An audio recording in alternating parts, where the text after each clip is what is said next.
تمام حضرات درود پڑھیں گے۔ اللہم صلی علی محمد وعلی آل محمد کما صلیت علی ابراہیم وعلی آل ابراہیم انک حمید مجید۔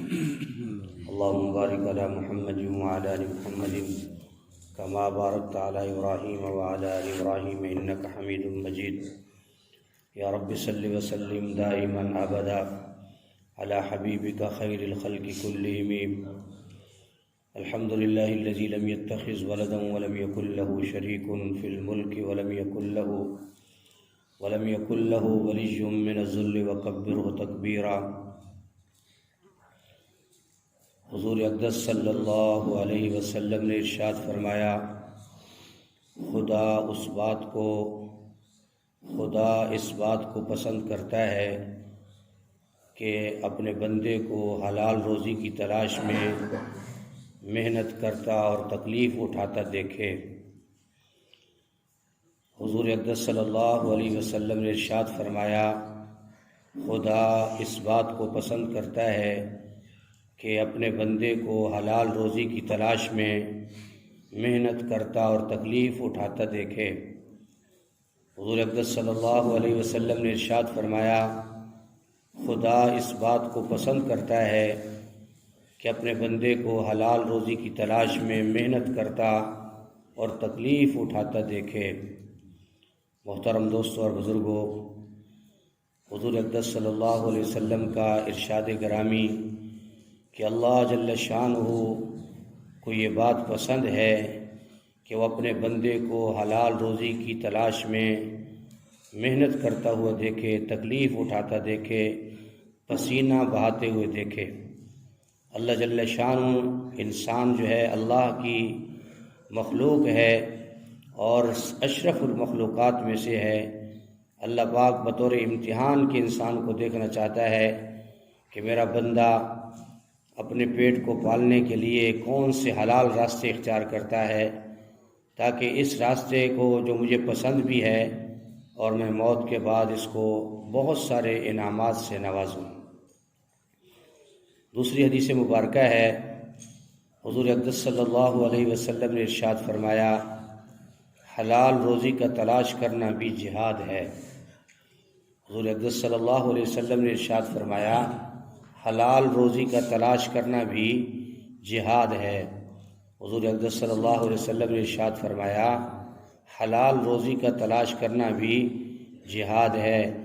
جہاد اللہ کے راستے میں قتال فی سبیل اللہ کا نام بھی ہے، اور روزی کی صحیح تلاش کرنا، حلال کا راستہ تلاش کرنا، محنت مشقت کرنا، اللہ کے نبی نے ارشاد فرمایا کہ یہ تمہارا جہاد ہے، جس سے تم اپنا پیٹ پالو گے، اپنے بچوں کا پیٹ پالو گے، اپنے گھر والوں کا، تو یہ بھی تمہارا اللہ کے اور اس کے رسول کے ہاں بہت بڑا عمل ہے۔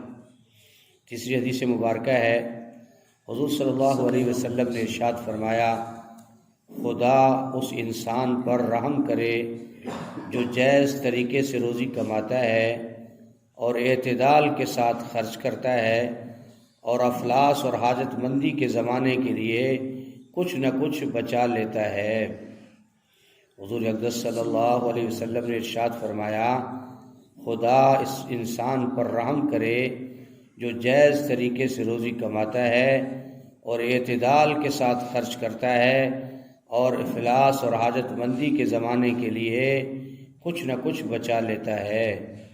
تو اس حدیث مبارکہ میں بھی اللہ جل شانہ کے محبوب پیغمبر حضرت محمد صلی اللہ علیہ وسلم نے کتنا خوبصورت فرمایا کہ اللہ اس انسان پر رحم کرے۔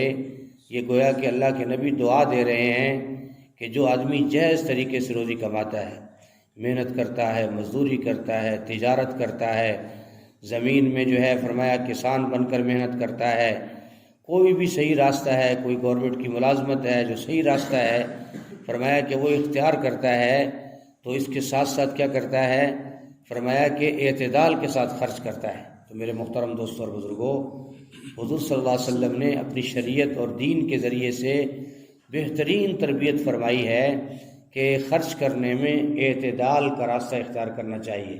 اعتدال معتدل سے فرمایا کہ تمہارا خرچ میں میانہ روی نصف معیشت ہے۔ حدیث کے الفاظ ہیں کہ جو آدمی خرچ میں میانہ روی کرتا ہے، ایک آدمی ایک سوٹ 10,000 کا لے سکتا ہے، وہی 1500 میں بھی گزارا ہو سکتا ہے، 2 میں بھی ہو سکتا ہے، تو باقی 8,000 روپے اس کے پاس محفوظ ہوگا۔ اعتدال اس چیز کا نام ہے، اور تکبر کس چیز کا نام ہے کہ جہاں 100 روپے لگنا تھا، یہ لوگوں کو دکھلاوے کے لیے، بڑھائی کے لیے 200 روپے کی چیز لیتا ہے۔ آج کل ہمارے نوجوانوں میں یہ بڑی سخت مرض ہے، گھروں میں بھی، عورتوں میں بھی، باہر بھی، کہ ذرا میں ایسی چیز لوں تاکہ لوگ کہیں کہ جی بڑی زبردست چیز اس نے خریدی ہے۔ اس نیت سے چیز لینا اور اس نیت سے فرمایا پہننا، پہنانا، دکھانا، یہ حرام ہے اللہ اور اس کے رسول کی نظر میں۔ تو میرے محترم دوستو، حضور صلی اللہ علیہ وسلم اپنی امت کو کیا تلقین فرما رہے ہیں؟ جو کچھ جو ہے تم روزی سے کماؤ تو اعتدال کے ساتھ خرچ کرو، کوشش کرو کہ مجھے کسی کے سامنے ہاتھ نہ پھیلانا پڑے، میں کسی کا محتاج نہ بنوں، میں کسی سے سوال نہ کروں، میں اپنے پاس اگر 1 روپیہ میرے پاس ہے تو 8 آنے خرچ کر لوں، 8 آنے بچا کے رکھوں، تاکہ جو ہے کل مجھے کسی اور کام کے صحیح طریقے سے اس کو استعمال کروں۔ تو حضور صلی اللہ علیہ وسلم نے ارشاد فرمایا روزی کا کمانا، پھر اعتدال کے ساتھ اس کو خرچ کرنا، اور جو ہے محتاجی کے زمانے میں فرمایا کہ اس کو کچھ نہ کچھ اپنے لیے بچا کے رکھتا ہے۔ اس لیے فرمایا اللہ نے وراثت کے نظام کو جاری کیا کہ اولاد کو وراثت مل جاتی ہے، کچھ مال مل جاتا ہے، جس سے اللہ اس کے لیے آسانی پیدا فرماتا ہے۔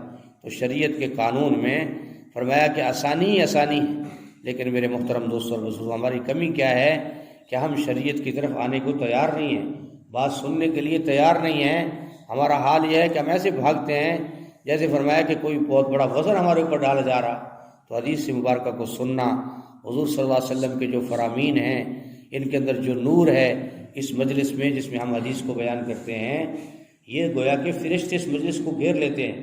آدمی تھوڑی دیر نیند کو قربان کر دے، بیٹھ جائے، اللہ کی بات سنے، اس کے رسول کی بات سنے، پتہ نہیں زندگی میں پھر دوبارہ ہمیں یہ موقع میسر ہی نہ ہو حدیث بیان کرنے کا۔ تو یہ بڑی خوش قسمت مجلس ہے، اچھے لوگوں کی مجلس ہے، اللہ کے نبی کے فرمان کو سنانے کی مجلس ہے۔ فرشتے اس مجلس کے ارد گرد آ کر بیٹھ جاتے ہیں، جب تک یہ مجلس ختم نہیں ہوتی فرشتے اس مجلس کو چھوڑتے نہیں۔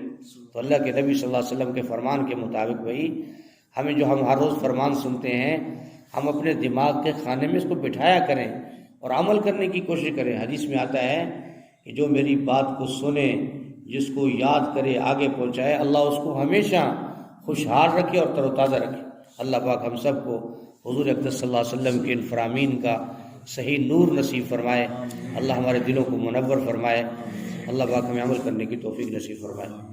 الحمدللہ رب العالمین والعاقبۃ للمتقین والصلاۃ والسلام علی سید الانبیاء والمرسلین۔ اللہم انک عفو کریم تحب العفو فاعف عنا یا کریم۔ اللہم احسن عاقبتنا فی الامور کلها واجرنا من خزی الدنیا وعذاب الآخرہ۔ یا اللہ کریم ہم سب کا اپنے گھر میں آنا قبول فرما، ہم سب کی صبح کی نماز کو یا اللہ قبول و منظور فرما۔ یا اللہ کریم ہم سب کے گناہوں کو معاف فرما دے، یا اللہ ہم سب کے گھر والوں کے گناہوں کو معاف فرما دے، پوری امت مسلمہ کے گناہوں کو معاف فرما دے۔ یا اللہ کریم رمضان المبارک کا مہمان مہینہ آیا ہوا ہے، یا اللہ اس کا صحیح احترام نصیب فرما دے، یا اللہ اس کے لمحات کو قیمتی بنانے کی توفیق نصیب فرما دے۔ یا اللہ اپنی بارگاہ کے اندر اس کو قبول و منظور فرما لے۔ یا اللہ ہم سب کو حلال اور خیر والا، برکت والا یا اللہ رزق نصیب فرما دے، ہماری اولادوں کو رزق نصیب فرما دے۔